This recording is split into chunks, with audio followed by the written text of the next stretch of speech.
Hello friends, welcome to another new video.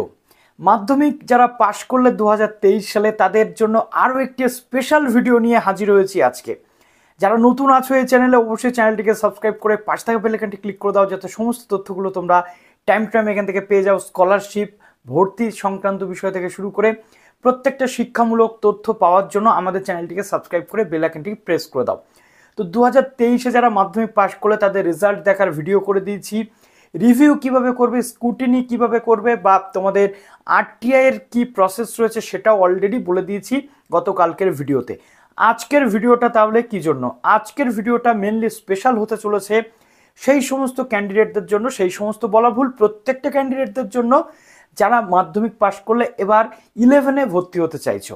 তো 11-এ ভর্তি হওয়ার জন্য কি কি পদ্ধতি থাকে, বিকাশ ভবনের স্কুল এডুকেশন ডিপার্টমেন্ট থেকে কি নতুন নোটিফিকেশন জারি করা হয়েছে, তোমাদের 2023 সালে 11-এ ভর্তির জন্য কি কি নিয়ম থাকে, সেখানে মেরিট অনুযায়ী ভর্তি হয়, কিভাবে সাবজেক্ট তোমরা চয়েস করবে, কোন কোন সাবজেক্ট নিলে বেশি মার্কস আসে, তার পাশাপাশি তুমি মাধ্যমিক পাশের পর কিভাবে 11-এ ভর্তির জন্য ফর্ম ফিল আপ করবে, কত টাকা খরচ হয়, প্রত্যেকটা পয়েন্ট পুঙ্খানুপুঙ্খভাবে এই ভিডিওতে আজকে ডিসকাস করব। কাজেই ভিডিওটা একটু বড় হতে পারে, কেননা পুরো ডিটেল বিস্তারিত আলোচনা করতে চলেছি এই ভিডিওতে, তোমাদের জন্য যাতে সহায়ক হয় ভিডিওটা সেই জন্য।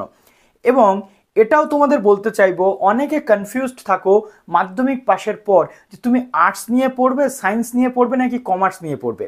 দেখো, প্রথমত মাধ্যমিকের মার্কসের ওপর ভিত্তি করে উচ্চ মাধ্যমিকে কি পড়বে এবং আগামী দিনে এই উচ্চ মাধ্যমিকের যে সাবজেক্টগুলো রয়েছে সেই সাবজেক্টের উপর ভিত্তি করে তোমাদের গ্র্যাজুয়েশন, পোস্ট গ্র্যাজুয়েশন বা পরবর্তী ক্ষেত্রে যদি তোমরা কলেজে পড়তে চাও সেখানে সাবজেক্টের বিষয় কিন্তু ম্যাটার করে। তাই এটাই হচ্ছে মোক্ষম টাইম সঠিক সাবজেক্টটাকে চয়েস করার। কোন সাবজেক্টে বেশি মার্কস ওঠে সেটাও তো আমরা জানবো, কিন্তু আমি আর্টস পড়বো, সায়েন্স পড়বো নাকি কমার্স পড়বো, এই একটা চিন্তা থেকে যায়। দেখো, প্রত্যেকের বাড়িতে বাবা মায়ের একটা ইচ্ছা থাকে যে আমার ছেলেটা সায়েন্স পড়বে, কমার্স পড়বে নাকি আর্টস পড়বে। আমি বলবো তোমরা তোমাদের বিভিন্ন শিক্ষক মহাশয়দের সাথে পরামর্শ করো, নিজের চাহিদা নিজের ইচ্ছে অনুযায়ী গুরুত্ব দিয়ে সাবজেক্টটাকে চয়েস করো, যাতে পরবর্তী ক্ষেত্রে তোমাদের সমস্যা না হয়। অনেক স্টুডেন্ট থাকে মাধ্যমিকের মার্কসের উপর ভিত্তি করে তারা কিন্তু সায়েন্স নিয়ে নেয়, অনেক স্টুডেন্ট থাকে মাধ্যমিকের মার্কসের উপর ভিত্তি করে তারা কমার্স নিয়ে নেয়। কিন্তু তোমার মধ্যে যোগ্যতা রয়েছে, দেখা যাচ্ছে তুমি আর্টসটা ভালো পারবে, আর্টস পড়লে তোমার উন্নতিটা ঠিকঠাক হবে, কিন্তু তুমি ভুল করে সায়েন্স নিয়ে নিলে, ঝোঁকের বসে বা কারোর ইনফ্লুয়েন্সে তুমি সায়েন্স পড়তে গেলে উচ্চ মাধ্যমিকে তুমি আর সায়েন্সটা টানতে পারলে না, পরে গ্র্যাজুয়েশনে আবার কিন্তু সেই ইংরেজি অথবা বাংলা অনার্স নিতে হয়। এরকম অনেক ক্যান্ডিডেট আমি দেখেছি যারা উচ্চ মাধ্যমিকে সায়েন্স পড়েছে কিন্তু গ্র্যাজুয়েশনে গিয়ে বাংলা অথবা ইংরেজি নিয়েছে, কেননা সায়েন্সের সাবজেক্টগুলোতে সে ভালো নাম্বার পেয়ে উঠতে পারেনি, বা পরবর্তী ক্ষেত্রে সেই নিয়ে যে পড়াশোনা করতে পারবে এমনটা কিন্তু তার মধ্যে আত্মবিশ্বাস ছিল না। তাই আত্মবিশ্বাস তোমার যাতে থাকবে তুমি সেই সাবজেক্টেই পড়াশোনা করবে। তো চলো অন স্ক্রিন তোমাদেরকে দেখিয়ে দিই আর কথা না বাড়িয়ে। তো এখানে আমাদের সামনে নোটিফিকেশনটা ওপেন হয়ে গেছে, যেটা স্কুল এডুকেশন ডিপার্টমেন্ট বিকাশ ভবনের পক্ষ থেকে দেওয়া হয়েছে। এবার কিন্তু হতে চলেছে সেন্ট্রালাইজড অ্যাডমিশন প্রসেস, যেটা 11-এ ভর্তির ক্ষেত্রে প্রযোজ্য। দেখো, আমি ওয়ান বাই ওয়ান তোমাদের বলছি। প্রথমত 2023-24 শিক্ষাবর্ষে সমস্ত বিভিন্ন সরকারি বিদ্যালয়সমূহ বা সরকার পোষিত বিদ্যালয়সমূহের মেধা তালিকার ভিত্তিতে কিন্তু ভর্তি এবার হতে চলেছে, এবং সেন্ট্রালাইজড প্রসেসে এটা কিন্তু হবে। এবং এখানে একদম সবার শেষে আমি তোমাদের দেখিয়ে দেবো একটা অ্যাপ্লিকেশন ফর্ম, যে ফর্মটা এখান থেকে ডাউনলোড করেও তোমরা নিতে পারবে, বা স্কুলে গেলেও কিন্তু তোমরা ফর্মটা পেয়ে যাবে। সেই ফর্মটা ফিল আপ করে তোমাদের স্কুলে জমা করলে এই ভর্তির জন্য তোমাদের আবেদন কমপ্লিট হবে। তারপরে মেরিট লিস্ট যখন পাবলিশ হবে গিয়ে তোমাদের দেখে আসতে হবে, তারপরে ভর্তি। তো প্রথমত দেখো, আসন সংরক্ষণের জন্য সরকার যে নিয়ম দিয়েছে সেই নিয়মটা কিন্তু প্রত্যেককে এবার মানতে হবে। ওকে, দেখো কি বলা হচ্ছে। প্রথমত, প্রয়োজনে সম্পর্কিত জ্ঞাতব্য বিষয়ের সংশ্লিষ্ট বিদ্যালয় কর্তৃপক্ষের সাথে যোগাযোগ করতে হবে। ভর্তি প্রক্রিয়া সম্পূর্ণ মেধা তালিকার ভিত্তিতে হবে, এবং এখানে সেট থাকবে, সাবজেক্টের সেট থাকবে, সেই সেট অনুযায়ী তোমাদের আবেদন করতে হবে। সেট একবার আবেদনের পর আর কিন্তু পরিবর্তন করা যাবে না, সেটের ভিত্তিতে মেধা তালিকা কিন্তু প্রস্তুত হবে। কি এই সেট আমি তোমাদের দেখাচ্ছি, এই সেটের মধ্যে সাবজেক্ট বা কী রয়েছে সেটাও দেখাচ্ছি। সেট নির্বাচনের জন্য পশ্চিমবঙ্গ উচ্চ মাধ্যমিক শিক্ষা সংসদ প্রবর্তিত সেট 1, সেট 2, সেট 3 এর সাবজেক্ট কম্বিনেশন অনুসরণ করতে হবে। ঠিক আছে, আমি দেখিয়ে দিচ্ছি সাবজেক্ট কম্বিনেশন। এবার দেখো অ্যাডিশনাল সাবজেক্ট অনেকে থাকে, সেটাকে বাদ দিয়ে গ্র্যান্ড টোটাল কিন্তু প্রত্যেককে করতে হবে। এবার সবচেয়ে গুরুত্বপূর্ণ পয়েন্ট হচ্ছে নাম্বার 7। আগে কিন্তু 45% নাম্বার পেলে সায়েন্স পাওয়া যেত, এবার কিন্তু 35% নাম্বারে সায়েন্স পাওয়া যাবে। যে সমস্ত ক্যান্ডিডেটরা মাধ্যমিক বা সমতুল পরীক্ষাতে 35% ওভারঅল নাম্বার পেয়েছো, তারা কিন্তু সায়েন্স নিতে পারবে। ওকে, 35%-এর নিচে যারা পাচ্ছ তারা সায়েন্স নিতে পারবে না। কোন কোন সাবজেক্ট তারা নিতে পারবে না দেখো, গণিত, জীবনবিজ্ঞান, ভৌতবিজ্ঞান মাধ্যমিকের সাবজেক্ট অনুযায়ী, উচ্চ মাধ্যমিকের বিষয় গণিত, রাশিবিজ্ঞান, কম্পিউটার সায়েন্স নিতে পারবে না, জীববিদ্যা নিতে পারবে না, পদার্থবিদ্যা, রসায়ন নিতে পারবে না, ভূগোল তোমরা নিতে পারবে না যদি 35%-এর নিচে কম হয়। 35% নাম্বার থাকলে তোমরা সায়েন্স নিতে পারবে। নেক্সট দেখো ডকুমেন্টসগুলো কি কি লাগবে। আবেদনপত্রের সাথে তোমাদের মার্কশিট লাগবে, তোমাদের অ্যাডমিট কার্ড লাগবে, মাধ্যমিকের স্কুল লিভিং সার্টিফিকেট, বিশেষ করে স্কুল লিভিং সার্টিফিকেট তাদের জন্য লাগবে যারা একটা স্কুল থেকে অন্য স্কুলে ভর্তি হতে চাইছো বা আবেদন করতে চাইছো তাদের জন্য। আর নিজের স্কুলে যদি থাকো তাহলে স্কুল লিভিং সার্টিফিকেটের প্রয়োজন কিন্তু থাকবে না। তো এটা তোমাদের করতে হবে এবং সেই অনুযায়ী মেধা তালিকা প্রকাশ হবে। এখানে ফর্মটা রয়েছে, আমি তোমাদের ডেসক্রিপশনে দিয়ে দেবো, ডাউনলোড করে প্রিন্ট করে নিতে পারো, অথবা স্কুলে গেলে তোমরা ফর্মটা পেয়ে যাবে। বিনামূল্যে স্কুল থেকেও কিন্তু ফর্মটা তোমরা সংগ্রহ করতে পারবে। আবেদনপত্রের জন্য কোনো মূল্য লাগবে না, এবং আবেদনপত্রের যে গুরুত্বপূর্ণ ডেট, এই ডেটগুলো তোমরা একটু দেখে নাও। 22 তারিখ থেকে স্কুল টু স্কুল তোমাদের এই অ্যাপ্লিকেশন জমা তোমরা দিতে পারবে 22 তারিখ থেকে 31/5-এর মধ্যে, সকাল 11টা থেকে বিকেল 4টে পর্যন্ত। মেরিট লিস্ট তোমাদের পাবলিশ হবে 3/6/2023। ওকে, 3/6/2023-এ মেরিট লিস্ট পাবলিশ হবে। তারপরে ভর্তি তোমাদের চলবে 5/6 থেকে 10/6-এর মধ্যে, অর্থাৎ জুন মাসের 5 থেকে 10 তারিখের মধ্যে তোমাদের ফর্ম ফিল আপ চলবে, তোমাদের ভর্তি চলবে 11টা থেকে বিকেল 4টে পর্যন্ত। ওকে, এবার দেখো নির্ধারিত ফিস কেমন কি রয়েছে। প্রথমত দেখো, ল্যাবরেটরি বেসড যে সমস্ত সায়েন্স বা জিওগ্রাফিক্যাল যে সাবজেক্টগুলো তাতে 295 টাকা, আর তোমাদের নন ল্যাব বেসড যে সমস্ত চার্জগুলো সেটা হচ্ছে 250 টাকা। তোমাদের টোটাল 11-এর ফিস তোমাদেরকে দিতে হবে। এবার আসছি সাবজেক্টের বিষয়। দেখো এখানে কিছু গভর্নমেন্ট কলেজের যে বিষয় সেগুলো দেওয়া রয়েছে। এবার আসি সাবজেক্ট নেওয়ার আগে তোমাদের কতকগুলো বিষয় খেয়াল রাখতে হবে। প্রথমত, ফার্স্ট ল্যাঙ্গুয়েজ হিসেবে কম্পালসারি পেপার বাংলা থাকবে, যাদের উর্দু থাকবে তারা উর্দু নেবে, যাদের নেপালি থাকবে তারা নেপালি নেবে। কিন্তু বাংলা মিডিয়াম যেহেতু, বাংলা কিন্তু ফার্স্ট ল্যাঙ্গুয়েজ থাকবে, সেকেন্ড ল্যাঙ্গুয়েজ হিসেবে ইংলিশ থাকবে। এই দুটো কম্বিনেশন তোমাদের থাকবেই থাকবে। তারপরে তোমাদের থাকবে 3টে সাবজেক্ট তোমাদেরকে নিতে হবে, কম্পালসারি সাবজেক্ট বাংলার ইংরেজির পাশাপাশি, টোটাল 5টা সাবজেক্ট। আবার অনেক ক্ষেত্রে অপশনাল বা অ্যাডিশনাল সাবজেক্ট যেটাকে আমরা বলি ফোর্থ সাবজেক্ট, সেটাও নিতে হবে। ফোর্থ সাবজেক্ট নেওয়াটা কিন্তু গুরুত্বপূর্ণ। তবে ফোর্থ সাবজেক্ট যদি কেউ না নিতে চায় তাহলে কিন্তু কোনো প্রবলেম হবে না। কিন্তু ফোর্থ সাবজেক্ট আমি তোমাদের বলবো, যদি তোমরা চাও তাহলে ফোর্থ সাবজেক্ট নিতে পারো। তো এই যে সাবজেক্টগুলো, প্রথম 3টে সাবজেক্ট যেটা কম্পালসারি সাবজেক্ট, সেটা ইলেকটিভ সাবজেক্ট কিভাবে তোমরা নেবে দেখো। এখানে কিছু স্কুলের কম্বিনেশন রয়েছে, এটা স্কুল টু স্কুল ভ্যারি করবে, তোমার স্কুলে এই কম্বিনেশন নাও থাকতে পারে। কিন্তু সেট 1 সেট 2-তে কী কী থাকে আমি তোমাদের বলে দিচ্ছি। সায়েন্সের স্টুডেন্টসদের জন্য সেট 1-এ দেখো কী কী রয়েছে। সেট 1-এ রয়েছে ফিজিক্স, কেমিস্ট্রি যারা নিতে চাইছো, ম্যাথ এবং বায়োসায়েন্স। ঠিক আছে, ফিজিক্স, কেমিস্ট্রি, ম্যাথ এবং এখানে তোমাদের কিন্তু জিওগ্রাফিও তোমরা নিতে পারছো। অর্থাৎ এখান থেকে যে কোনো 3টে সাবজেক্ট তোমাদেরকে চয়েস করে নিতে হবে। ঠিক আছে, সেট 2-এ কী কী সাবজেক্ট রয়েছে দেখো। সেট 2-এ রয়েছে অ্যাকাউন্টেন্সি, তারপরে বিজনেস স্টাডিজ যেটা কমার্সের ক্ষেত্রে রয়েছে, তারপরে কমার্শিয়াল যে ল রয়েছে সেটা, এবং ট্যাক্সেশন। তো এগুলো কমার্সের সাবজেক্ট।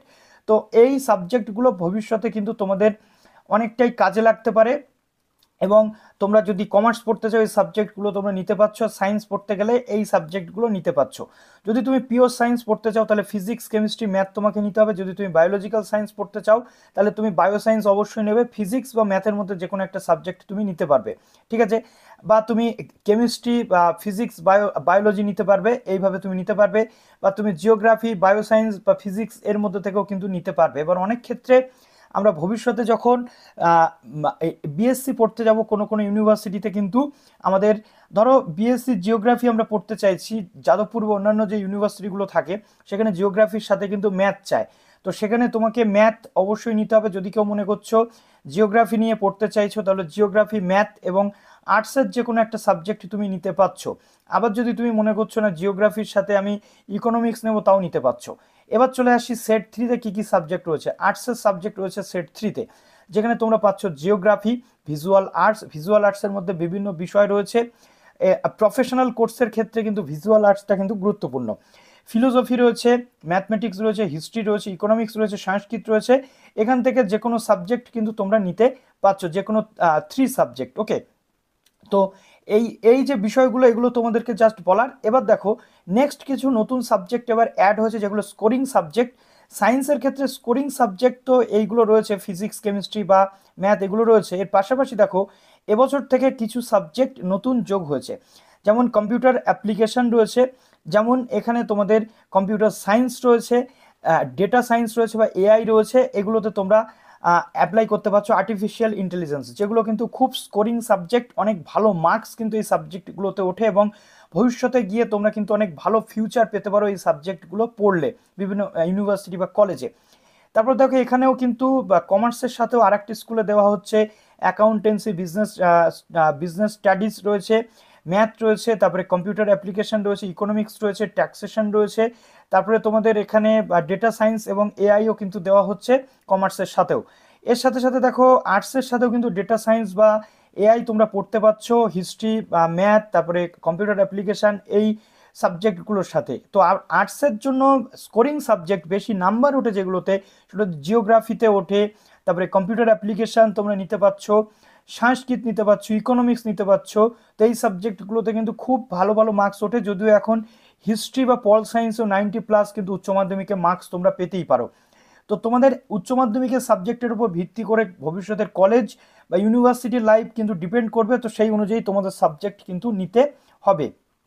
তো এই যে বিষয়গুলো থাকলো, এবার আমি চলে আসি, বিভিন্ন স্কুল রয়েছে, তোমার স্কুলে যে কম্বিনেশন থাকবে সেই কম্বিনেশন অনুযায়ী তুমি নিতে পারবে। এরপর আমি চলে আসছি তোমাদের অ্যাডিশনাল সাবজেক্টগুলো কিভাবে নেবে। দেখো অ্যাডিশনাল সাবজেক্টের জন্য সেট রয়েছে, অর্থাৎ 3টে তো ইলেকটিভ বা কম্পালসারি সাবজেক্ট নিয়ে নিলে, এবার অ্যাডিশনাল সাবজেক্টের জন্য দেখো সেট 1 থেকে যে কোনো একটা সাবজেক্ট তোমরা নিতে পারছো। এবার অ্যাডিশনাল সাবজেক্ট নেওয়ার গুরুত্ব কী? প্রথমত 3টে সাবজেক্ট ধরো তুমি নিলে, হিস্ট্রি, জিওগ্রাফি বা পল সায়েন্স, ঠিক আছে? এই 3টে সাবজেক্টের মধ্যে কোনো একটা সাবজেক্টের নাম্বার কমে গেল।